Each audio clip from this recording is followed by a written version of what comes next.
Sitting power का मतलब है कि आप कितने समय पढ़ रहे हो कंटिन्यू। तो सिटिंग पावर तब बढ़ेगी जब आप उसको नियमितता उसके अंदर लाएंगे, जब आप उसके अंदर कंटिन्यूटी लाएंगे। आपने पढ़ना शुरू किया है, शुरू शुरू में आपका मन नहीं लगेगा, आप घंटा भर ही पढ़ पाओगे, 2 घंटे पढ़ पाओगे। धीरे धीरे धीरे आपका इंटरेस्ट आने लगेगा, आपका एक निश्चित शेड्यूल बन जाएगा, आपका एक डेडिकेशन होगा। उसके बाद में आप जो है पाओगे कि ये सिटिंग पावर क्या होती है, ये मेरे अंदर बहुत अच्छी है। जब एग्जाम पास में आ जाएगा, फिर आपको दूसरों को नहीं देखना पड़ेगा, आपकी खुद की सिटिंग पावर 10-12 घंटे की होगी। और ये धीरे धीरे होगी, ये एकदम नहीं होगी। और एकदम करने वाले चाहे आज शुरू कर रहे हैं और आज 12 घंटे पढ़ लिए, फिर वापस कल नहीं कर पाए उसे, तो उसका कोई मतलब नहीं है। ये कंटिन्यूटी ऐसी चीज है कि आप कोई भी टारगेट सेट कर लीजिए, उसके लिए निरंतर प्रयास करें, और उसके बाद में आप पाओगे कि कोई भी टारगेट जो है वो अचीव करना मुश्किल नहीं है, लेकिन ये कंटिन्यूटी रखना मुश्किल है। जिसने इस मुश्किल को प्राप्त कर लिया, उसके लिए कोई भी लक्ष्य, कोई भी टारगेट, कोई भी सफलता प्राप्त करना मुश्किल नहीं है, उसके लिए आसान हो जाएगा।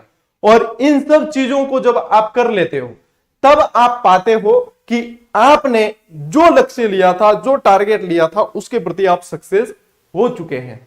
फिर तो आप जैसे एग्जाम, आप इन चीजों को फॉलो करें, जैसे मैंने बताया है वैसे ही फॉलो करें। उसके बाद में फिर देखो आपके मतलब जैसे आप फॉलो करना शुरू कर देते हो, उसके बाद में आपका इंटरेस्ट जैसे जैसे बढ़ता जाएगा, आप पाओगे कि आपके अंदर बहुत ज्यादा इंप्रूवमेंट हो गया है। भाई अपन किसी को लगातार पढ़ते हुए देखते हैं, और फिर मतलब कई लोग ये अनुमान लगाते हैं इसके अंदर कोई देवीय शक्ति होगी, इतने समय यार एग्जाम ही नहीं है आसपास, ये कैसे पढ़ पाता है या कैसे कर रहा है।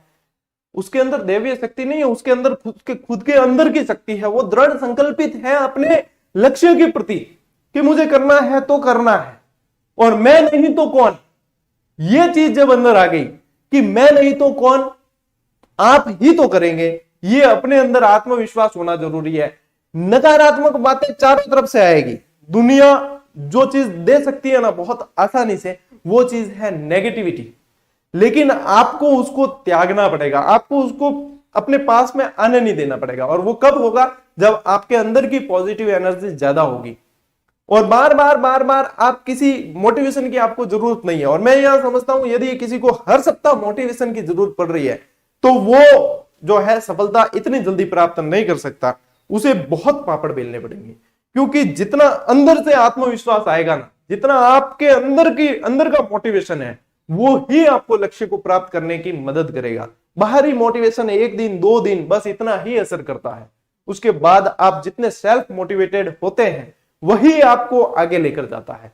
ये सब चीजें साथियों आपने फॉलो कर दी, उसके बाद में आप खुद बता देना, महीने भर में ही आपको इंप्रूवमेंट देखने को मिलेगा। और आप पाओगे कि सर हमने तो सोचा नहीं था कभी कि हम आरबीसी की किताबें इतनी जल्दी पढ़ पाएंगे, या एनसीईआरटी की इतनी जल्दी पढ़ पाएंगे, और हमने तो कई सारी पढ़ के रख दी साइड में और उनको नोट्स में तब्दील कर दिया।